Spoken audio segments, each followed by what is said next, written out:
ശ്രീകൃഷ്ണ ജയന്തിൻ്റെ അന്ന് വൈകുന്നേരം ആകുമ്പോഴേ ഞങ്ങളെല്ലാവരും കൂടി ഫറോക്കങ്ങാടിയിലേക്കാണ്ട് ഇറങ്ങും. അങ്ങാടിക്ക് ചുറ്റും ഒരു വലം വെച്ചിട്ടാണ് ഘോഷയാത്ര അമ്പലത്തിലേക്ക് പോവുക.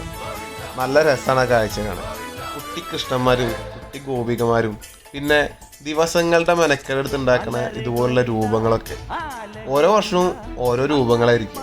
ഈ തവണ എന്താന്ന് കൗതുകത്തോടെ കാത്തിരിക്കും. കുട്ടികളെയും മക്കളെയൊക്കെ ആയിട്ട് നേരത്തെ വന്ന് സ്ഥലം പിടിക്കും.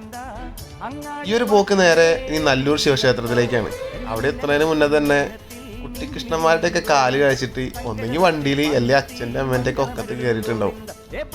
പിന്നെ അമ്പലത്തിലേക്ക് പോണത് ഞങ്ങളുടെ ലക്ഷ്യം എന്താന്ന് വെച്ചാലേ, കൊല്ലത്തിൽ ഒരിക്കൽ മാത്രം കിട്ടുന്ന ഒരു റയർ ഐറ്റം ഉണ്ട്. ഈ കാണുന്ന അവലും ശർക്കരയും മിക്സ് ചെയ്ത ഒരു പൊതി.